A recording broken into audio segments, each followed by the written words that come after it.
Bismillahirrahmanirrahim. Assalamualaikum warahmatullahi wabarakatuh. Alhamdulillahirabbil alamin.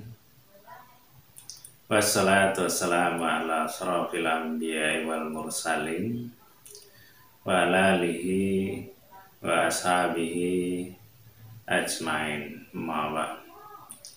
Saudaraku sekalian, pada kesempatan kali ini saya ingin menyampaikan sebuah tema tentang ujian hidup.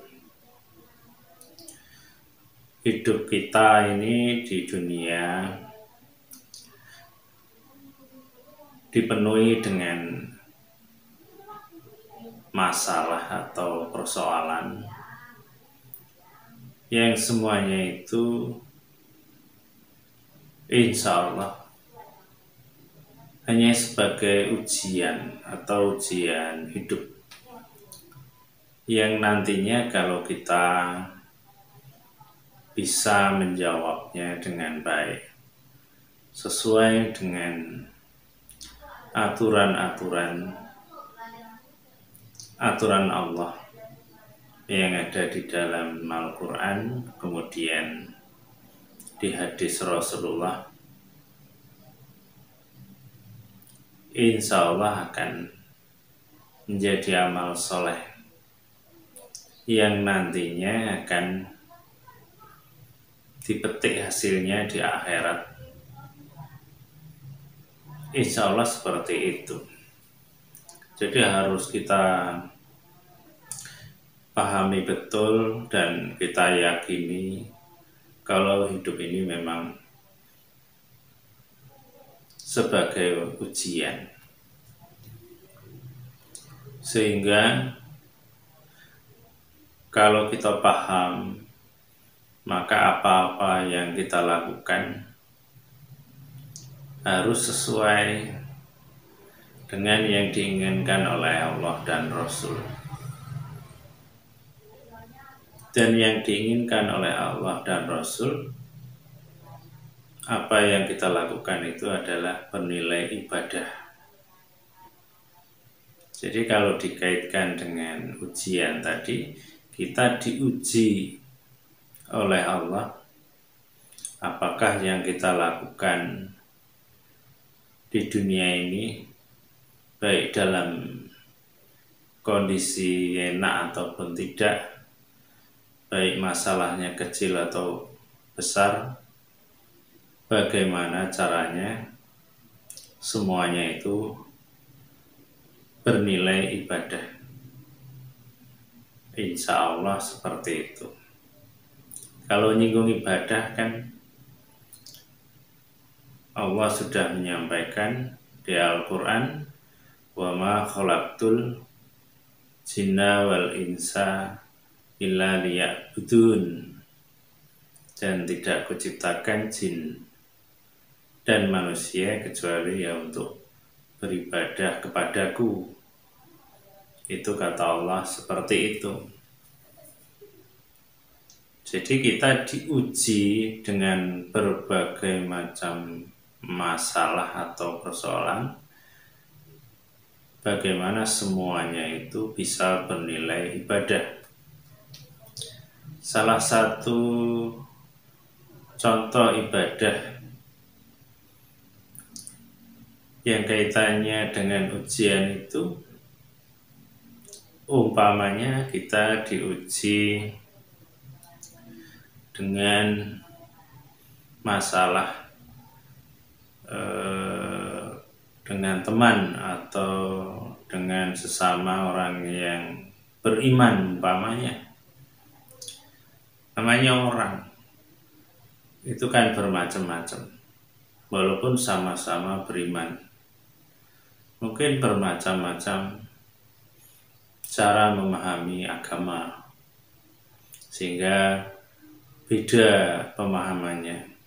Tapi kita harus ingat bahwa itu juga ujian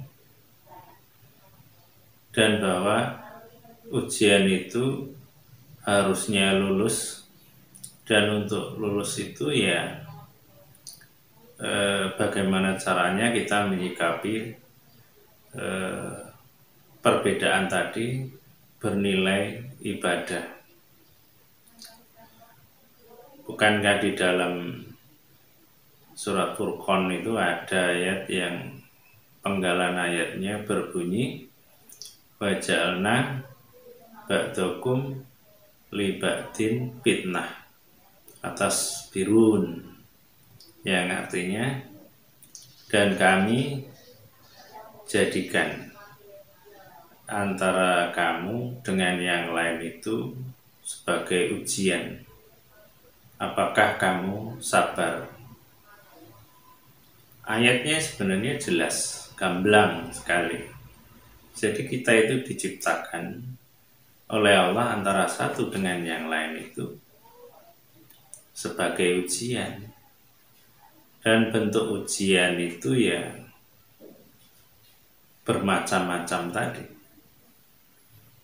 Yang kita contohkan tadi, masalah beda pemahaman umpamanya. Dan itu ya di dalam Al-Quran sudah diajarkan cara menyikapinya tadi. Salah satunya ayat tadi ujungnya kan mengatakan atas birun, apakah kamu sabar. Jadi menyikapinya ya salah satunya harus sabar kita. Sabar itu ya tidak emosi, terus tidak keluar dari jalur Al-Quran. Kan bisa saja kita itu karena emosi terus juga keluar dari jalur Al-Quran itu umpamanya mencela karena beda tadi, menganggap saudara kita yang lain itu keliru atau ngawur, sehingga dicela. Apa itu? Dasarnya apa itu? Tidak ada dasarnya itu asal bicara saja, umpama seperti itu. Nah itu lupa, dia lupa, mungkin lupa atau tidak tahu, wallahu a'lam, bahwa itu tadi kan hanya ujian sebenarnya bagi kita. Jadi kalau tahu itu ujian ya tidak perlu ngomong seperti itu, karena itu akan melanggar ayat Allah yang lain. Kalau kita itu tidak boleh mencela, kemudian merendahkan, ayatnya juga ada kan gitu. Jadi seburuk apapun atau keliru saudara kita yang lain, tetap kita tidak diperkenankan merendahkan, mencela tadi. Jadi tetap kita itu harus berkata yang baik. Belum lagi ayat Allah yang lain kita disuruh memaafkan, kemudian mendoakan kalau ada orang lain itu ya mungkin salah, keliru, khilaf umpamanya. Allah sudah memberikan cara mensikapi persoalan-persoalan yang akan terjadi di antara manusia. Tapi itulah yang kadang-kadang kita tidak mengamalkan Al-Quran itu secara kafah, hanya mengamalkan sebagian kecil saja, sehingga ya jadi keliru, jadi tidak membawa kebaikan dan tidak menjadi amal soleh. Padahal itu juga ladang ibadah. Bagaimana kita itu cara beribadah dalam hal perbedaan tadi, kalau kita menemukan perbedaan terhadap saudara kita yang lain, itu yang harusnya selalu diingat, dihafal, dan diamalkan. Bukan hanya sekedar bicara, kalau saya sudah hafal Quran, saya hafal hadis. Ya tidak hanya itu, tapi yang paling penting itu yang dihafal itu ya diamalkan dalam kehidupan sehari-hari, dalam banyak hal, masalah, persoalan itu harus dibawa, sehingga boleh dikatakan kalau bisa itu kita itu menjadi Quran yang berjalan, bukan hanya di ucapan saja, tapi dalam perilakunya itu sesuai dengan Al-Quran. Harusnya sih seperti itu. Tapi itulah, kadang kita itu kalau tidak benar-benar mencari ridho Allah lillahi ta'ala, tanpa disadari apa yang kita lakukan itu bisa jadi ditumpangi setan, karena setan itu sangat pandai menggoda manusia dengan berbagai macam cara. Orang yang biasa ada caranya, orang yang ibadahnya agak lumayan ada caranya, orang yang ilmunya juga lumayan ada caranya. Nah itulah cara setan, sehingga kadang-kadang di antara kita ada yang tidak menyadari bahwa ada setan yang sedang menggoda. Salah satunya ya seperti itu tadi, karena kita tertutup. Ini umpamanya, kalau kita sampai tertutup karena merasa ilmunya yang tinggi, ilmunya luas, dalam, sehingga bisa melihat orang lain itu keliru, tidak pas, dan lain-lain, sehingga lupa bahwa itu juga ujian sebenarnya. Jadi kepandaian, keluasan ilmu itu sebenarnya juga ujian bagi kita. Itu kan pemberian Allah.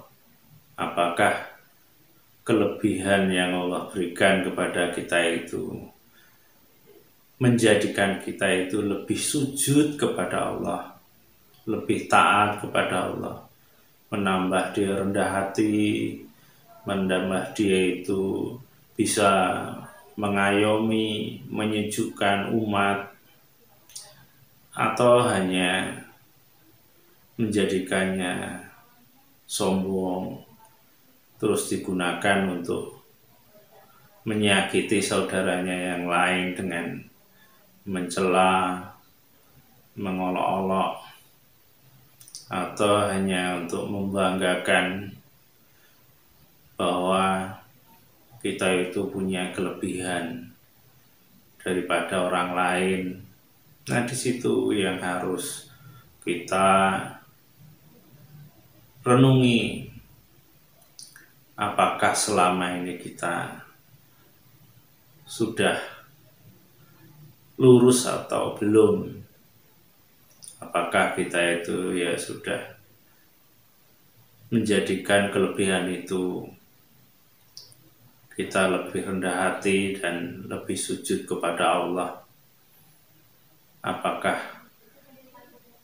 kalau kita itu hafal Quran sudah mengamalkan ayat demi ayat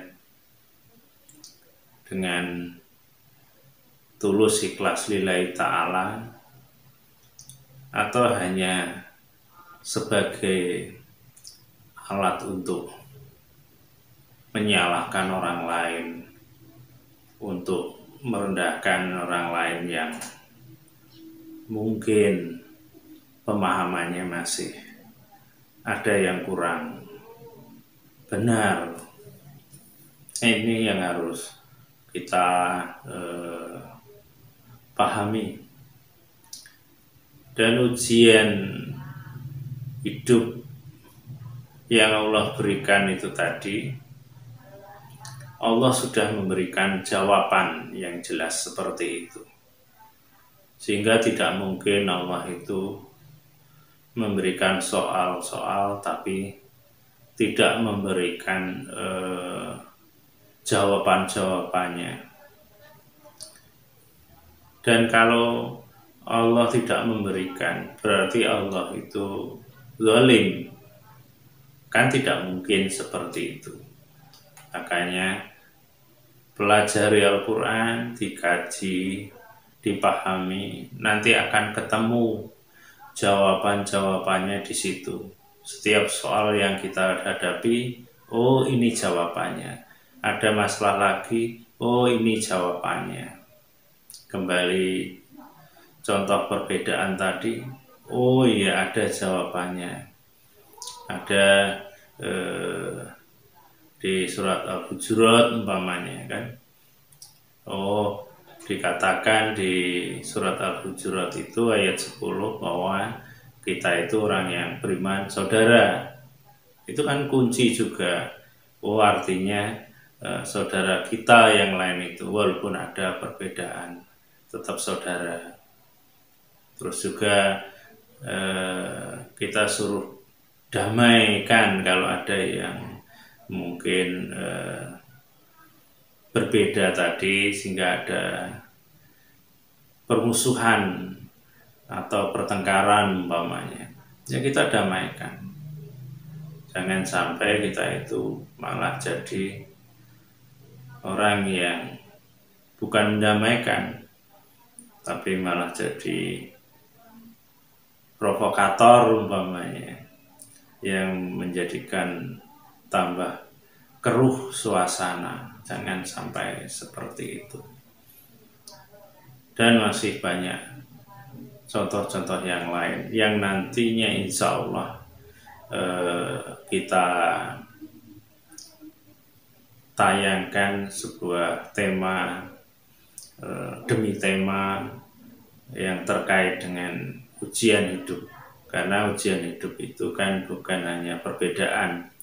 Nanti diuji dengan suami atau istri, diuji dengan orang tua atau mertua, diuji dengan anak, diuji dengan tetangga, diuji dengan kekayaan, diuji dengan kemiskinan, diuji dengan ilmu, dan lain-lain. Itu semuanya ujian, sampai yang sekecil-kecilnya itu diuji.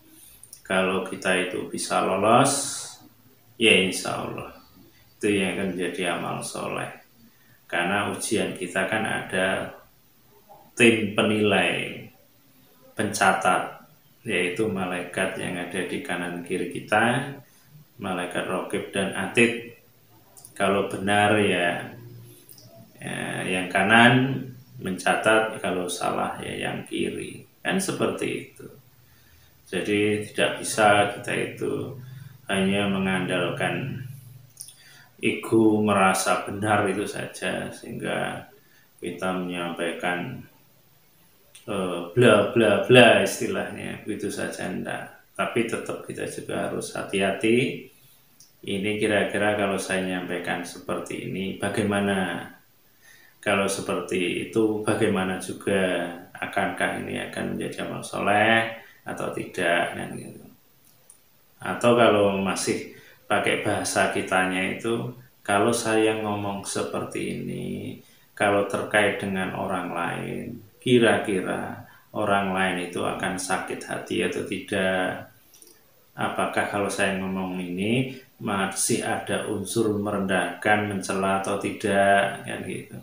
Kalau saya menyampaikan begini-begini, apakah ini tidak menjadikan ghibah gosip atau tidak umpamanya, atau apakah ini akan menjadi fitnah atau tidak.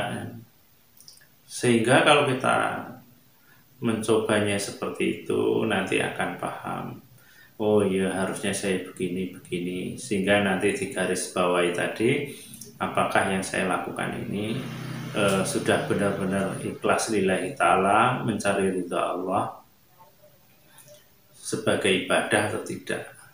Kan seperti itu. Kalau kita selalu setiap mau melakukan itu berpikir seperti itu, terus kemudian berusaha mengamalkannya, ya insya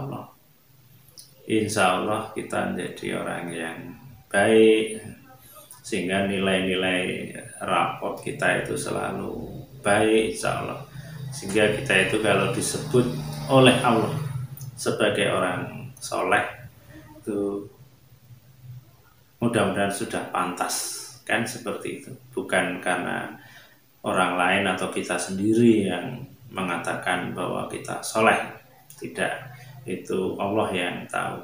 Kita hanya berusaha apa yang setiap kita lakukan itu mengarah kesolehan, insya Allah seperti itu.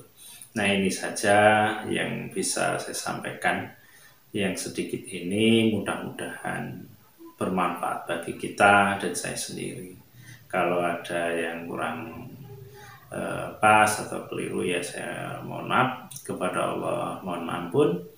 Akhirul kalam, assalamualaikum warahmatullahi wabarakatuh.